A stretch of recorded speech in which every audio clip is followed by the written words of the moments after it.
ಇಲು ಎಲ್ರಿಗೂ ನಮಸ್ಕಾರ. ಹೌದು ಫ್ರೆಂಡ್ಸ್, ಬನ್ನಿ ಇವತ್ತಿನ ವಿಡಿಯೋದಲ್ಲಿ ಈ ಒಂದು ಶಕ್ತಿ ಯೋಜನೆಯ ಬಗ್ಗೆ ಒಂದು ನ್ಯೂಸ್ ಬಂದಿದೆ. ಅದೇನು ನ್ಯೂಸು? ಈ ಒಂದು ಶಕ್ತಿ ಸ್ಮಾರ್ಟ್ ಕಾರ್ಡನ್ನು 16 ರೂಪಾಯಿ ಕೊಟ್ಟರೆ ಕೊಡ್ತಾರಂತೆ. ಅದೆಲ್ಲಿ ಕೊಡ್ತಾರೆ, ಆ ಕಾರ್ಡು ನಾವು ಹೇಗೆ ಆ ಕಾರ್ಡ್ಗೆ ಅಪ್ಲೈ ಮಾಡಬೇಕು, ಏನೇನೆಲ್ಲ ಪ್ರೊಸೀಜರ್ ಇದೆ, ಈ ಒಂದು ಶಕ್ತಿ ಕಾರ್ಡ್ನ ಬಗ್ಗೆ ಏನೇನೆಲ್ಲ ಇನ್ಫಾರ್ಮೇಷನ್ಗಳು ಬಂದಿದೆ ಅಂತ ಇವತ್ತಿನ ವಿಡಿಯೋದಲ್ಲಿ ತಿಳಿಸೋಕೆ ಹೋಗ್ತಾ ಇದ್ದೀನಿ. ದಯವಿಟ್ಟು ವಿಡಿಯೋನ ಸ್ಕಿಪ್ ಮಾಡಿದೆ ಕೊನೆಗಂಟ ನೋಡಿ.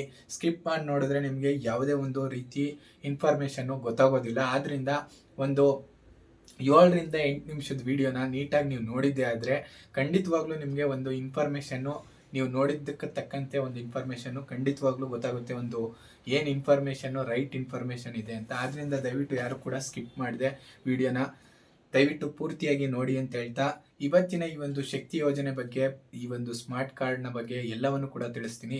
ವಿಡಿಯೋನ ಶುರು ಮಾಡೋಕ್ಕಿಂತ ಮುಂಚೆ ಯಾರೇನ ನಮ್ಮ ಒಂದು ಚಾನಲನ್ನು ಸಬ್ಸ್ಕ್ರೈಬ್ ಮಾಡಿಲ್ಲ ದಯವಿಟ್ಟು ಸಬ್ಸ್ಕ್ರೈಬ್ ಮಾಡ್ಕೊಳ್ಳಿ ಅಂತ ಹೇಳ್ತಾ ಬನ್ನಿ ಇವತ್ತಿನ ವಿಡಿಯೋನ ಶುರು ಮಾಡೋಣ ಫ್ರೆಂಡ್ಸ್. ಹೌದು ಫ್ರೆಂಡ್ಸ್, ಮೊದಲನೇದಾಗಿ ಈ ಒಂದು ಶಕ್ತಿ ಯೋಜನೆ ಅಂತ ಬಿಟ್ಟಿದ್ರು. ಈ ಶಕ್ತಿ ಯೋಜನೆನ ಬಿಟ್ಟಿದ್ದಾರಲ್ಲ, ಅದರಲ್ಲಿ ಅವರ ಈ ಒಂದು ಕಾಂಗ್ರೆಸ್ ಸರ್ಕಾರದವರು ಶಕ್ತಿ ಯೋಜನೆನ ಬಿಟ್ಟಾಗ, ಈ ಒಂದು ಗ್ಯಾರಂಟಿಗಳನ್ನ ಬಿಟ್ಟಾಗ ಅವರು ಹೇಳಿದ್ರು, ಈ ಒಂದು ಶಕ್ತಿ ಸ್ಮಾರ್ಟ್ ಕಾರ್ಡ್ ಅನ್ನೋದನ್ನು ಕೂಡ ಕೊಡ್ತೀವಿ. ಒಂದು ಪಿಂಕ್ ಕಲರ್ ಇರುತ್ತೆ ಆ ಒಂದು ಕಾರ್ಡು ಅಂತ. ಆ ಒಂದು ಕಾರ್ಡನ್ನು ನೀವು ತೋರಿಸಿ, ಪಿಂಕ್ ಕಲರ್ ಶಕ್ತಿ ಕಾರ್ಡನ್ನು ತೋರಿಸಿ ನೀವು ಫ್ರೀಯಾಗಿ ಪ್ರಯಾಣನ ಮಾಡ್ಬೋದು ಅಂತ ಹೇಳಿದರು. ಬಟ್ ಈಗ ಅದರ ಬಗ್ಗೆ ಚರ್ಚೆ ಆಗ್ತಾ ಇದೆ. ಈ ಒಂದು 16 ರೂಪಾಯಿಗೆ ಈ ಒಂದು ಫ್ರೀ ಕಾರ್ಡ್ ಸಿಗುತ್ತಂತೆ ಅಂತ ಎಲ್ಲ ಕಡೆ ವಿಷಯ ನಿಮಗೆ ಗೊತ್ತಾಗ್ತಿದೆ. ಏನು ಈ ಒಂದು 16 ರೂಪಾಯಿಗೆ ಈ ಒಂದು ಶಕ್ತಿ ಸ್ಮಾರ್ಟ್ ಕಾರ್ಡ್ನ ಕೊಡ್ತಾರಾ ಇಲ್ವಾ ಅಂತ ಹೇಳೋದೇ ಇದ್ರೆ, ಮೊದಲು ಈಗ ಏನು ನಡೀತಾ ಇದೆ ಅಂದರೆ, ಈಗ ಶಕ್ತಿ ಯೋಜನೆ ಬಿಟ್ಟಾಗಿಂದ ಹಿಡಿದು ಇಲ್ಲಿಗಂಟ ಇನ್ನೂ ಬಿಟ್ಟಿಲ್ಲ ಸ್ಮಾರ್ಟ್ ಕಾರ್ಡನ್ನು. ಈಗ ಬಿಡಬೇಕು ಅಂತಿದ್ದಾರೆ. ಫಸ್ಟ್ ಇದನ್ನು ಯಾಕೆ ಬಿಡಬೇಕು ಅಂತಿದ್ದಾರೆ ಅನ್ನೋದು ನೀವು ತಿಳ್ಕೊಬೇಕು. ಏನಕ್ಕೆ ಅಂದರೆ, ಈ ಜನ ಆಧಾರ್ ಕಾರ್ಡನ್ನು ತೋರಿಸ್ಕೊಂಡು ಹೆಂಗೋ ಆರಾಮಾಗಿ ಓಡಾಡ್ತಿದ್ರಲ್ಲ, ಈ ಒಂದು ಕಾರ್ಡ್ ಒಂದ್ಸತಿ ಏನಕ್ಕೆ ಅಂತ ನೀವು ಕೇಳ್ಬೋದು.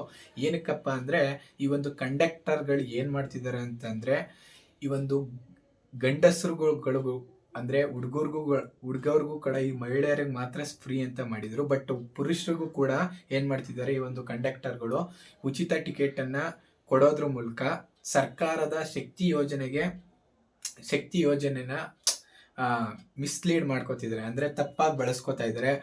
ಪುರುಷರಿಗೂ ಕೂಡ ಈ ಒಂದು ಉಚಿತ ಟಿಕೆಟನ್ನು ಕೊಡೋದ್ರ ಮೂಲಕ ಅವರು ಆ ಪುರುಷರ ಹತ್ರ ಕಾಸಿಸ್ಕೊಂಡು ಮಡ್ಕೋತಾ ಇದ್ದಾರೆ ಅಂತ ಒಂದಷ್ಟು ಆಗ್ತಾ ಇದೆ. ಆ ರೀತಿ ಆಗ್ತಾ ಇದೆ ಅನ್ನೋದ್ರಿಂದ ಈ ಒಂದು ಸರ್ಕಾರದ ಈ ಒಂದು ಶಕ್ತಿ ಯೋಜನೆ ಬಗ್ಗೆ ಏನು ಮಾಡಿದ್ದಾರೆ ಅಂದರೆ, ಈ ಒಂದು ಕಾರ್ಡನ್ನು ಬಿಡೋದ್ರ ಮೂಲಕ ಈ ಒಂದು ಇದನ್ನ ತಪ್ಪಿಸ್ಬೋದು ಅಂತ ಹೇಳಿದ್ದಾರೆ. ಈ ಒಂದು ಕಾರ್ಡ್ ಯಾವ ರೀತಿ ಇರುತ್ತಪ್ಪ ಅಂದರೆ, ಮಾಮೂಲಿ ATM ಕಾರ್ಡ್ ಥರನೇ ಇರುತ್ತೆ.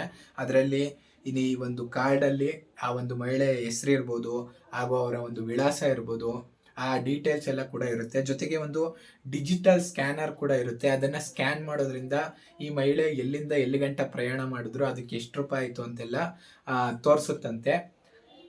ಆ ರೀತಿ ಡಿಜಿಟಲ್ ಕಾರ್ಡ್ನ ಕೊಡಬೇಕು ಅಂತ ಇದ್ದಾರೆ. ಈ ರೀತಿ ಕೊಡೋದ್ರಿಂದ ಏನಾಗುತ್ತೆ ಅಂದರೆ, ಆಗ ಈ ಒಂದು ಪುರುಷರಿಗೆ ಉಚಿತ ಟಿಕೆಟನ್ನು ಈ ಒಂದು ಕಂಡಕ್ಟರ್ಗಳು ಕೊಡೋದಕ್ಕೆ ಬರೋದಿಲ್ಲ. ಇದರಿಂದ ಈ ಒಂದು ಯೋಜನೆಗೆ ಯಾವುದೇ ರೀತಿ ಸಮಸ್ಯೆ ಆಗೋದಿಲ್ಲ ಅಂತ ಸರ್ಕಾರದವರು ಚಿಂತನೆ ಮಾಡ್ತಿದ್ದಾರೆ. ಆದ್ರಿಂದ ಇಷ್ಟೆಲ್ಲ ಇನ್ಫಾರ್ಮೇಷನ್ಗಳು ಗೊತ್ತಾಗುತ್ತೆ. ಎಲ್ಲಿಂದ ಎಲ್ಲಿಗೆ ಹೋದ್ರು, ಅವರು ಹೆಸರಿಂದ ಹಿಡಿದು ಅವರ ಒಂದು ಅಡ್ರೆಸ್ಸಿಂದ ಹಿಡಿದು ಎಲ್ಲ ಕೂಡ ಗೊತ್ತಾಗುತ್ತೆ. ಅವರು ಕರ್ನಾಟಕದವರೇನೋ ಇಲ್ವಾ ಎಲ್ಲ ಕೂಡ ಪ್ರತಿಯೊಂದು ಗೊತ್ತಾಗುತ್ತೆ. ಅಂಥವ್ರಿಗೆ ಮಾತ್ರ ಕೊಡ್ತಾರಂತೆ. ಈ ಒಂದು ಕಾರ್ಡನ್ನು 16 ರೂಪಾಯಿ ಕೊಟ್ಟು ತಗೋಬೇಕಂತೆ. ಆದರೆ ಇನ್ನೂ ಕೂಡ ಈ ಒಂದು ಕಾರ್ಡು ಪ್ರಿಂಟು ಕೂಡ ಆಗಿಲ್ಲ, ಎಲ್ಲೂ ಕೂಡ ಕೊಡ್ತಾ ಇಲ್ಲ ಈ ಒಂದು ಸ್ಮಾರ್ಟ್ ಕಾರ್ಡನ್ನು. ಬಟ್ 16 ರೂಪಾಯಿ ಅಂತ ಹೇಳ್ತಾ ಇದ್ದಾರೆ. ಬಟ್ ಈ ಒಂದು 16 ರೂಪಾಯಿ ಒಂದ್ಸತಿ ಕಾರ್ಡ್ಗೆ 16 ರೂಪಾಯಿ ಕೊಟ್ಟು ನಾವು ತಗೋಬೇಕು, ಅಥವಾ ತಿಂಗಳ 16 ರೂಪಾಯಿ ಕೊಟ್ಟು ರೀಚಾರ್ಜ್ ಮಾಡಿಸ್ಬೇಕು. ಇದ್ರ ಬಗ್ಗೆ ಏನೂ ಕೂಡ ಸರ್ಕಾರದವರು ಮಾಹಿತಿನ ಬಿಟ್ಕೊಟ್ಟಿಲ್ಲ. 16 ರೂಪಾಯಿ ಕಾರ್ಡ್ಗೆ ಆಗುತ್ತೆ ಅಂತ ಹೇಳಿದ್ದಾರೆ, ಗೊತ್ತಿಲ್ಲ. ಅದನ್ನು ಬಿಟ್ಟಾಗ ಎಷ್ಟು ರೂಪಾಯಿ ಹೇಳ್ತಾರೆ ಅಷ್ಟು ರೂಪಾಯಿನೇ ಇರುತ್ತೆ. ಆವಾಗ ಎಷ್ಟು ರೂಪಾಯಿ ಅಂತ ಗೊತ್ತಾಗುತ್ತೆ. ಬಟ್ ಈಗ ಮಾತ್ರ ಹೇಳ್ತಿದ್ದಾರೆ 16 ರೂಪಾಯಿ ಇರುತ್ತೆ ಈ ಒಂದು ಶಕ್ತಿ ಸ್ಮಾರ್ಟ್ ಕಾರ್ಡು ಅಂತ ಹೇಳಿದ್ದಾರೆ. ಅಷ್ಟೇ ಒಂದು ವಿಚಾರ ಈ ಒಂದು ಸರ್ಕಾರದ ಕಡೆಯಿಂದ ಬಂದಿರೋದು. ಇನ್ನು ನೆಕ್ಸ್ಟು ಈ ಒಂದು ಶಕ್ತಿ ಯೋಜನೆ ಬಗ್ಗೆ, ಈ ಒಂದು ಶಕ್ತಿ ಯೋಜನೆ ನಿಲ್ಲಿಸ್ಬಿಡಿ ಅನ್ನೋದ್ರ ಬಗ್ಗೆ ಸರ್ಕಾರಕ್ಕೆ ಎಷ್ಟೊಂದು ವಿದ್ಯಾರ್ಥಿಗಳು ಈ ಒಂದು DK ಶಿವಕುಮಾರ್ ಸರ್ ಅವರ ಹತ್ರ ಮನವಿಯನ್ನು ಮಾಡ್ಕೊಂಡಿದ್ರಂತೆ. ಇದ್ರ ಬಗ್ಗೆ ಅವರು ಕೂಡ ಮಾಧ್ಯಮದಲ್ಲಿ ಕೂಡ ಹೇಳಿದ್ದಾರೆ. ಹೇಳಿಕೆನ ನೋಡ್ತೀವಿ, ಪರಿಶೀಲಿಸ್ತೀವಿ. ವಿದ್ಯಾರ್ಥಿಗಳು ಹೇಳಿದ್ರಂತೆ, ತುಂಬ ಸಮಸ್ಯೆ ಆಗ್ತಿದೆ ನಮಗೆ ಬಸ್ಸಲ್ಲಿ ಓಡಾಡೋದಕ್ಕೆ, ಸ್ಕೂಲ್ಗೆ ಕಾಲೇಜ್ಗೆ ಅಂತ. ನೋಡ್ತೀವಿ, ಪರಿಶೀಲನೆ ಮಾಡ್ತೀವಿ ಇದ್ರ ಬಗ್ಗೆ ಅಂತ ಈ ಒಂದು ಡಿ ಕೆ ಶಿವಕುಮಾರ್ ಅವರು ಒಂದು ಹೇಳಿಕೆನ ಕೊಟ್ಟಿದ್ರು. ಈ ಒಂದು ಹೇಳಿಕೆನ ಈ ಕುಮಾರಸ್ವಾಮಿ ಸರ್ ಅವರು ಕೂಡ ಹೌದು ನೋಡಿದ್ರ, ಈಗ ಅವ್ರು ಹಂಗಂತಾರೆ, ಇನ್ನೊಂದು 2-3 ದಿವಸ ಆದಮೇಲೆ ಅದನ್ನು ನಿಲ್ಲಿಸ್ಬಿಡ್ತಾರೆ. ಇನ್ನೊಂದು ಸರ್ಕಾರದಲ್ಲಿ ಕಾಸಿಲ್ಲ, ಇನ್ನೊಂದು ಸ್ವಲ್ಪ ಕಾಸಿದೆ, ಕಾಸು ತುಂಬ ಕಮ್ಮಿ ಇದೆ ಈ ಒಂದು ಯೋಜನೆಗಳನ್ನ ನಡೆಸೋಕೆ, ಈ ಯೋಜನೆಗಳೆಲ್ಲ ಪೂರ್ತಿ 5 ವರ್ಷನೂ ಇರಲ್ಲ ಅಂತ ಈ ಒಂದು ಕುಮಾರಸ್ವಾಮಿ ಸರ್ ಅವರು ಈ ಡಿ ಕೆ ಶಿವಕುಮಾರ್ ಅವರ ಒಂದು ಮಾತಿಗೆ ಟೀಕೆನ ಮಾಡಿದ್ದಾರೆ ಅಂತ ಹೇಳ್ಬೋದು. ಈ ರೀತಿ ಟೀಕೆ ಇಬ್ಬರಲ್ಲೂ ಆಗ್ತಿರೋದ್ರಿಂದ ಈ ಕುಮಾರಸ್ವಾಮಿ ಸರ್ ಮತ್ತೆ ಡಿ ಕೆ ಶಿವಕುಮಾರ್ ಸರ್ ಅವರು ಆಗ್ತಿರೋದನ್ನ ನೋಡಿ ಈ ಮಲ್ಲಿಕಾರ್ಜುನ್ ಖರ್ಗೆ ಸರ್ ಏನಿದ್ದಾರೆ, ಇವರೊಂದು ಕಾಂಗ್ರೆಸ್ನ ಪಕ್ಷದ ಒಬ್ರು ಮೇನ್ ಅಧ್ಯಕ್ಷರು ಏನಿದ್ದಾರೆ ಮಲ್ಲಿಕಾರ್ಜುನ್ ಖರ್ಗೆ ಅವರು ಏನಂತ ಹೇಳ್ತಿದ್ದಾರೆ ಅಂದರೆ, ನೀವು ಗ್ಯಾರಂಟಿ ಯೋಜನೆಗಳನ್ನು ನೀವು ಬಿಡ್ತಾ ಇದ್ದೀರಾ ಅಂದರೆ ದಯವಿಟ್ಟು ಒಂದ್ಸತಿ ಗ್ಯಾರಂಟಿ ಯೋಜನೆನ ನೀವು ಬಿಡ್ತೀರಾ ಅಂದಮೇಲೆ ಅದನ್ನು ಕ್ಯಾನ್ಸಲ್ ಮಾಡಿಕೊಡ್ದು. ನಿಮ್ಮ ಸರ್ಕಾರ ಎಲ್ಲಿಗಂಟ ಅಧಿಕಾರದಲ್ಲಿರುತ್ತೆ ಅಲ್ಲಿಗಂಟನೂ ಅಧಿಕಾರದಲ್ಲಿರುತ್ತೆ ಕಾಂಗ್ರೆಸ್ ಸರ್ಕಾರ, ಕಾಂಗ್ರೆಸ್ ಸರ್ಕಾರ ಹೇಳಿರುವಂಥ ಗ್ಯಾರಂಟಿಗಳನ್ನ ಅಲ್ಲಿಗಂಟನೂ ಅವ್ರ ಸರ್ಕಾರ ಇರೋ ಗಂಟನೂ ಕೊಡಬೇಕು. ಯಾವುದೇ ಕಾರಣಕ್ಕೂ ಸುಮ್ಮನೆ ಜನಗಳಿಗೆ ಆ ಯೋಜನೆ ಮಾಡ್ತೀವಿ ಈ ಯೋಜನೆ ಮಾಡ್ತೀವಿ ಅಂತ ಹೇಳ್ಬಿಟ್ಟು ಅರ್ಧದಲ್ಲಿ ನಿಲ್ಸೋಕೆ ಹೋಗ್ಬಾರ್ದು. ಇದರಿಂದ ಏನಾಗುತ್ತೆಪ್ಪ ಅಂದರೆ ಕಾಂಗ್ರೆಸ್ ಪಕ್ಷಕ್ಕೆ ತುಂಬ ಜನಗಳು ನಂಬಿಕೆನ ಇಡೋದಿಲ್ಲ, ಮತ್ತು ಜನಗಳಿಂದ ವಿಶ್ವಾಸ ಕಳ್ಕೋಬೇಕಾಗುತ್ತೆ ಅಂತ ಮಲ್ಲಿಕಾರ್ಜುನ್ ಖರ್ಗೆ ಅವರು ಕೂಡ ಹೇಳಿದ್ದಾರೆ. ಅವರು ಇಡೀ ಭಾರತದ ಕಾಂಗ್ರೆಸ್ ಪಕ್ಷದ ಅಧ್ಯಕ್ಷರು ಮೇಯ್ನು, ಅವರು ಕೂಡ ಡಿ ಕೆ ಶಿವಕುಮಾರ್ ಅವ್ರಿಗೆ ಹೇಳಿದ್ದಾರೆ.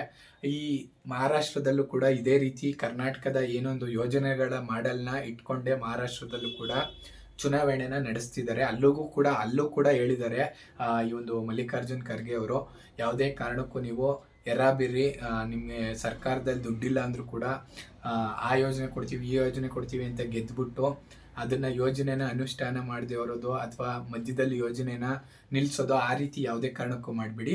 ನಿಮ್ಗೆಷ್ಟು ನಿಮ್ಮ ಒಂದು ಸರ್ಕಾರದಲ್ಲಿ ಎಷ್ಟು ಬಜೆಟ್ ಇರುತ್ತೆ, ಎಷ್ಟು ಯೋಜನೆಗಳನ್ನ ಕೊಡ್ಬೋದು, ಅದು ಒಂದು ಯೋಜನೆ ಆಗಿದ್ರೂ ಪರವಾಗಿಲ್ಲ. ನೀವು 5 ಯೋಜನೆ ಕೊಡೋದು ಜನ ಕೇಳೋದಿಲ್ಲ. ಒಂದು ಯೋಜನೆನೇ ಆಗಲಿ ಪೂರ್ತಿ ನೀಟಾಗಿ ಕೊಡಬೇಕು. ಎಲ್ಲ ಸರ್ಕಾರ ಇರೋ ಗಂಟ ನೀಟಾಗಿ ಕೊಡಬೇಕು. ನಿಮ್ಮ ಕೈಲಿ 5 ಯೋಜನೆ ಕೊಡೋಕ್ಕಾಗಲ್ವಾ, ಒಂದೇ ಯೋಜನೆ ಕೊಡಿ.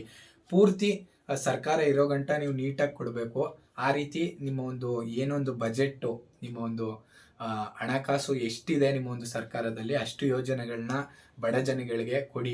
ಇದರಿಂದ ಕಾಂಗ್ರೆಸ್ನ ಪಕ್ಷದ ಮೇಲೆ ಜನಗಳಿಗೆ ಯಾವುದೇ ರೀತಿ ಕೆಟ್ಟ ಅಭಿಪ್ರಾಯ ಬರೋದಿಲ್ಲ ಅಂತ ಹೇಳಿದ್ದಾರೆ. ಸಿದ್ದರಾಮಯ್ಯ ಸರ್ ಕೂಡ ಹೇಳಿದ್ದಾರೆ ಇದ್ರ ಬಗ್ಗೆ, ಯಾವುದೇ ಕಾರಣಕ್ಕೂ ಯಾವುದೇ ಯೋಜನೆಗಳು ನಿಂತೋಗೋದಿಲ್ಲ ಅಂತ ಅವರು ಕೂಡ ಒಂದು ಸ್ಪಷ್ಟನೆಯನ್ನು ಕೊಟ್ಟಿದ್ದಾರೆ.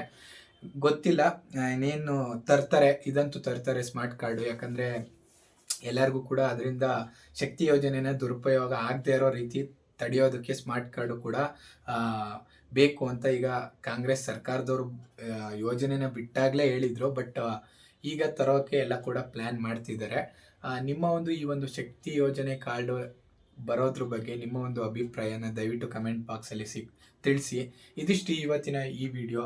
ನೋಡ್ತಾ ಇರಿ ಇದೇ ರೀತಿ ಯಾವುದೇ ರೀತಿ ಸರ್ಕಾರದ ಯೋಜನೆಗಳಾಗಿರಲಿ ಅಪ್ಡೇಟ್ಗಳಾಗಿರಲಿ ನಮ್ಮ ಒಂದು ಈ ಒಂದು ಚಾನಲಲ್ಲಿ ಖಂಡಿತವಾಗ್ಲೂ ಜೆನ್ಯೂನ್ ಇನ್ಫಾರ್ಮೇಷನ್ನ 99% ಜೆನ್ಯೂನ್ ಇನ್ಫಾರ್ಮೇಷನ್ನ ಕೊಡೋದಕ್ಕೆ ನಾನು ನಿಮಗೆ ಟ್ರೈ ಮಾಡ್ತೀನಿ. ಎಲ್ಲೋ 1% ಏನಾಗುತ್ತಪ್ಪ ಅಂದರೆ ಆಚೆ ಈಚೆ ಆಗ್ಬೋದು. ಯಾಕಂದರೆ ನಾನು ಕೂಡ ಇನ್ಫಾರ್ಮೇಷನನ್ನು ತಗೊಂಡು ವಿಡಿಯೋ ಮಾಡ್ತಾ ಇರ್ತೀನಿ. ಕೆಲವೊಂದು ಇನ್ಫಾರ್ಮೇಷನ್ಗಳು ನಾವು ಇವತ್ತು ಒಂದು ರೀತಿ ಹೇಳಿರ್ತೀವಿ, ಆಗ ಆ ಇನ್ಫಾರ್ಮೇಷನ್ಗಳು ಅಥವಾ ಆ ಒಂದು ಮಾಹಿತಿಗಳು ನಾಳೆ ದಿವಸ ಚೇಂಜ್ ಆಗಿರ್ಬೋದು.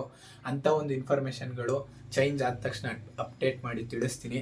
99% ಅಕ್ಯುರಸಿಲಿ ಇನ್ಫಾರ್ಮೇಷನ್ಗಳು ಈ ಒಂದು ಕರ್ನಾಟಕ ಯೋಜನೆಗಳಾಗಿರ್ಬೋದು, ಗೌರ್ಮೆಂಟ್ ರಿಲೇಟೆಡ್ ಇನ್ಫಾರ್ಮೇಷನ್ಗಳಿಗೋಸ್ಕರ ಈ ಒಂದು ಚಾನಲನ್ನು ಸಬ್ಸ್ಕ್ರೈಬ್ ಮಾಡಿ ಅಂತ ಹೇಳ್ತಾ ಸಿಗೋಣ.